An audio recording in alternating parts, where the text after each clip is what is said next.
कि जेडीयू अगर 24 घंटे के अंदर अशोक चौधरी जी का इस्तीफा या बर्खास्त नहीं करती है तो यह माना जाएगा कि एनडीए पूरा जो है भ्रष्टाचार में आकंठ डूबा है। लगता है 24 घंटे के अंदर हो जाएगा इस्तीफा।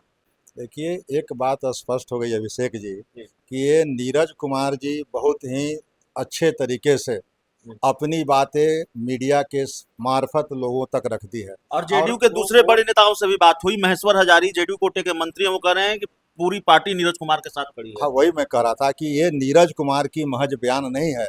नीरज कुमार जी के बयान से इतर किसी पार्टी के नेताओं का बयान अशोक चौधरी के समर्थन में नहीं है। इसका मतलब होता है कि नीरज जी का बयान जो है पार्टी का अधिकृत बयान है, नीतीश जी का बयान है, सबका बयान है। अब बावजूद इसके इस पर कार्रवाई नहीं होती है, यह चिंता का विषय है।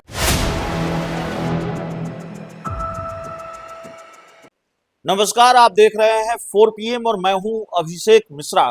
देखिए, बिहार में विधानसभा चुनाव से पहले किस्तों की सियासत हो रही है। एक किस्त जारी होती है और फिर सियासी बवाल बढ़ जाता है। किस्त आरोपों की, किस्त खुलासों की, किस्त तथा कथित या कथित सबूतों की। और जाहिर तौर पर एनडीए की परेशानी बढ़ा रखी है इस किस्तों की सियासत ने, जो प्रशांत किशोर कर रहे हैं, खुलासे दर खुलासे या आरोप दर आरोप। इस वक्त हमारे साथ जनसुराज के दिग्गज नेताओं में से एक पूर्व एमएलसी रामबली चंद्रवंशी जी हैं। अगली किस्त कब जारी होने वाली है? जनसुराज के किसी भी नेता से जब बात हो तो पहला सवाल यही होना चाहिए, अगली किस्त कब जारी होने वाली है और फायरिंग रेंज में अब कौन कौन नेता हैं? देखिए अभिषेक जी, जो अभी हालात हैं, जिस इमेज की बात पिछले 20 वर्षों से नीतीश कुमार जी करते आ रहे थे, जीरो टॉलरेंस की बात, कि भ्रष्टाचार के मामले पर हम एकदम बिल्कुल बर्दाश्त नहीं करते हैं। और इसका एक उदाहरण भी मिला था तेजस्वी प्रसाद जी वाला।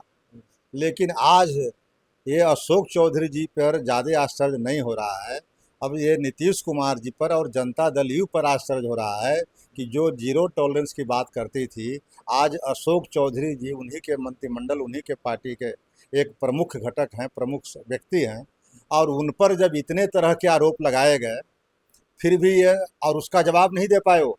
आज तक उन जब सवालों का टू द पॉइंट खंडन नहीं किया और उन्हीं के प्रवक्ता बार बार राग अलापते रह गए, लेकिन ये चीज़ें नहीं हुई। ऐसे क्या संदेश गया?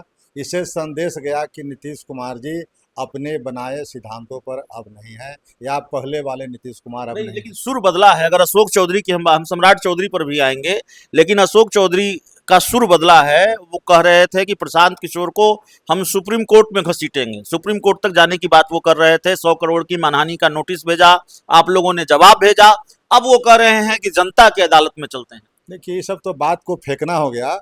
अगर सचमुच जनता बिहार की जानना चाह रही है कि आखिर प्रशांत किशोर जी ने जो आरोप लगाए थे अशोक चौधरी जी पर, या जो आरोप लगाए थे मंगल पांडे जी वगैरह वगैरह लोगों पर, उसका अभी तक सीधा जवाब नहीं मिला। और जब सीधा जवाब नहीं मिला तो मुख्यमंत्री जी का परम दायित्व था कि उन मंत्रियों को इस्तीफा लेते या बर्खास्त करते। लेकिन अब जहाँ तक आपने सवाल किया कि अब दूसरा खेप किस पर आने वाला है, तो अब तो समझ लीजिए कि इस हमाम में सब नंगे हैं। आपने तो नहीं, आप तो ने तो 200 करोड़ के बाद 500 करोड़ का कह दिया, दावा कर दिया कि भाई 500 करोड़ के दस्तावेज अशोक चौधरी को लेकर आ चुके हैं, 500 करोड़ की गड़बड़ी की है। आपने मुक्तेश्वर का नाम लिया, आपने पटना बाईपास का नाम लिया, प्रशांत किशोर ने रांची का नाम लिया, कहाँ कहाँ क्या क्या है।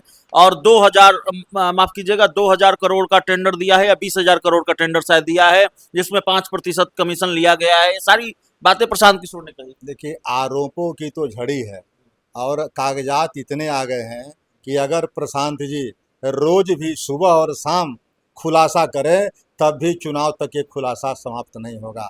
जिस तरह से बिहार में नीतीश जी के राज में बड़े बड़े पदाधिकारियों की मिली भगत से ये एस्टीमेट रिवाइज हो रहा है और एक तरह का कोकस बना हुआ है, इसका अगर खुलासा होगा तो बिहार में सब लोगों के पाँव से जमीन खिसक जाएगी। 7 दिनों का अल्टीमेटम दिया है अशोक चौधरी को आपने कि भाई लिखित रूप में प्रशांत किशोर ने 7 दिनों का अल्टीमेटम दिया है कि लिखित रूप में आप मानहानि का जो नोटिस है वो वापस लीजिए आधिकारिक तौर पर, और नहीं लीजिएगा तो फिर अगली किस्त जारी होगी, 500 करोड़ की किस्त जारी होगी।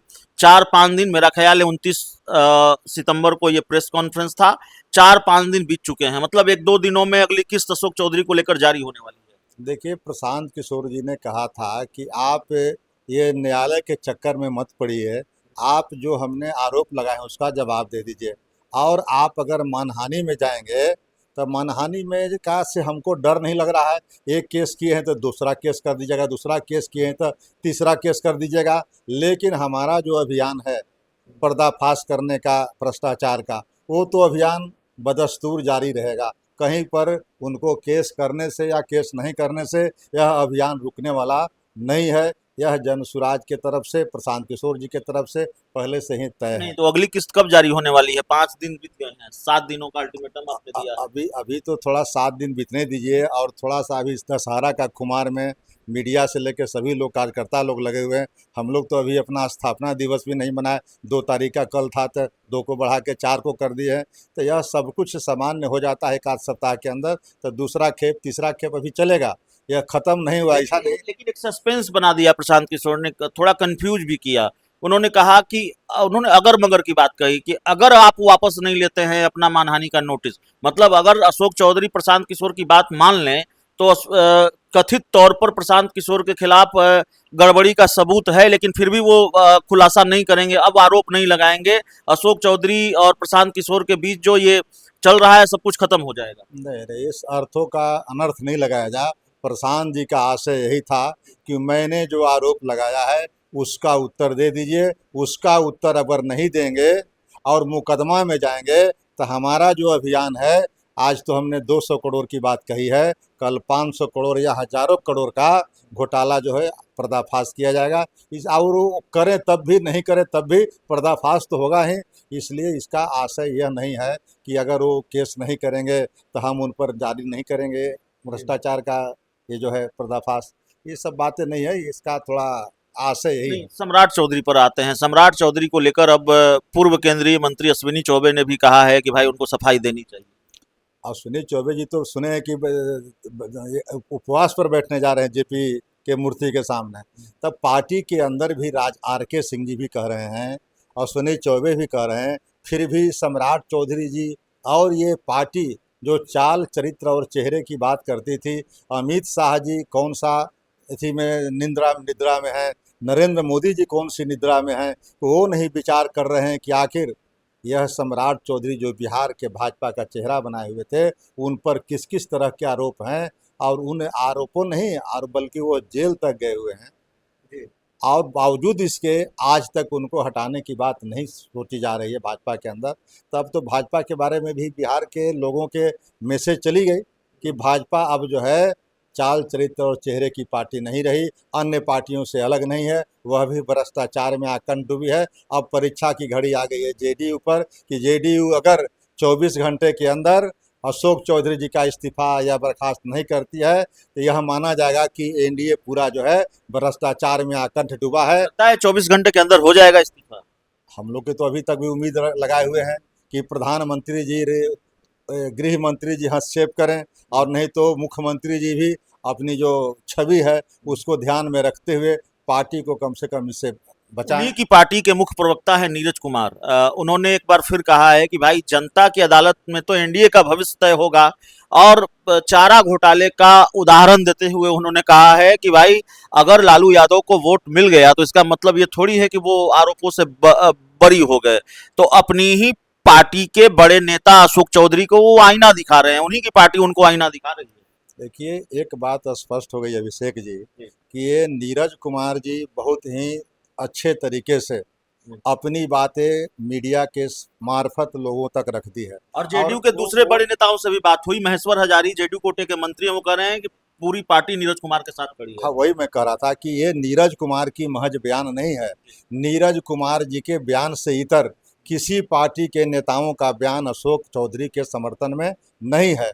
इसका मतलब होता है कि नीरज जी का बयान जो है पार्टी का अधिकृत बयान है, नीतीश जी का बयान है, सबका बयान है। अब बावजूद इसके इस पर कार्रवाई नहीं होती है, यह चिंता का विषय है। चलिए, हमारे साथ रामबली चंद्रवंशी थे। इस पूरी रिपोर्ट में इतना ही। बहुत बहुत धन्यवाद।